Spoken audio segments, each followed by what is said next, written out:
per la quale, om che tu giudichis e tu condannis, tu sei senza scusis, perché biel che tu giudichis e tu condannis che gli altri, tu ti condannis te. Difatti, tu che tu giudichis e tu condannis, tu fasis proprio gli stessi robis. Ma o savin che gli giudizi di Dio alle seon verità, quintri di che fasin robis di che fate. Pensis tu forsi, om che tu giudichis che fasin robis di che fate, e intanto li fasis anche tu, di sui la sentenza di condanna di Dio? Os presei tu il tesoro del suo bon cur, de so sapienze, de so pazienze, non tenint conto che ogni atto di bontà di Dio a ti sburta la conversione.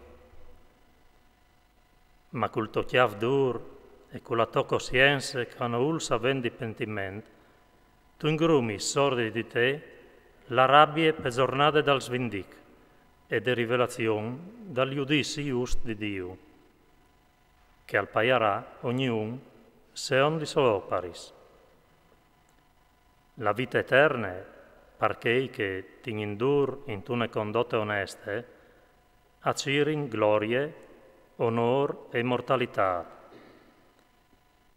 Che invece che sonte categorie dai ribei, a disubbidissin alla regola della verità e a ubbidissin alla tristerie, avaran rabbie e svindic.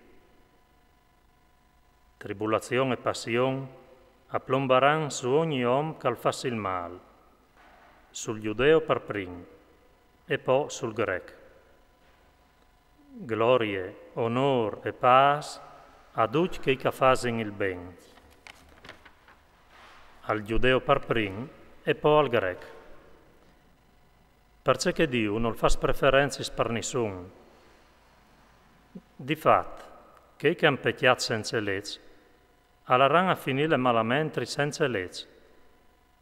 Compain che han pecchiato con la legge, a saranno giudicati e condannati mediante legge. Difatti, non sono giusti dinanzi di Dio che ascoltino la legge, ma saranno dichiarati giusti che la mettono in pratica.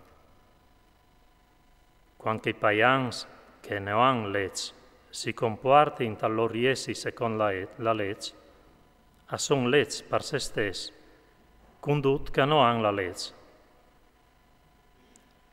Difatti appalesin che c'è che la legge a pretende alle scritte ai loro curs, stant che la loro coscienza a fase di testimoni per loro, e i loro ragionamenti moiu incolpin e moiu parin.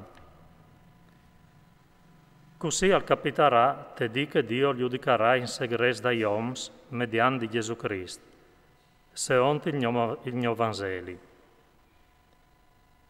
Sì che dunque, tu che tu ti tegnis in bon di clamati giudeo, e tu ti pois di continuo sulla legge, e tu ti vantis di Dio,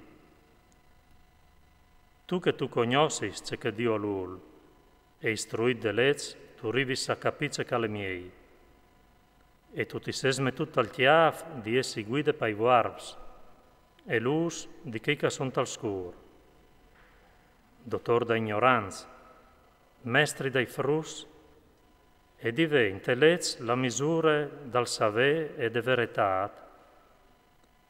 Po ben, c'è mod mai tu che tu rinsegnis a che gli altri e non tu ti insegnis a te? Tu che tu predicis di non robar, tu robis. Tu che tu disis di non fare adulteri, tu lo fasis. Tu che non tu puoi neanche vio di idui, tu vas a rubare ai templis. Tu che tu ti tegnis in bon con la legge, tu disonoris Dio propit land quintri de legge. Difatti, per colpe vostre, il nome di Dio al ven blestemat fra miez dai paians, come che è stato scritto. Difatti, la circoncisione a giove dome se tu mettis in pratica la legge, ma se tu sei un calva quintri de legge, la tua circoncisione è come che non fosse. Se allora un incirconciduto al mette in pratica i lavori scomandati de legge, il soies incirconciduto, noi valarai al forse come la circoncisione? E quel che le senza circoncisione, mal mette in pratica la legge, se once che dis la natura, ti condannerà te, che tu has la lettera de legge e la circoncisione, ma tu vas quintri de legge. Difatti, non è ver giudeo che il calzomè par di fuori, e neanche la vera circoncisione a noi è che se le viotte chiaro, ma il ver giudeo alle che le giudeo dentro vie, e la vera circoncisione è che dal cuore, se ont il spirito e non se ont la lettera, che lì alle laudat non dagli oms, ma di Dio.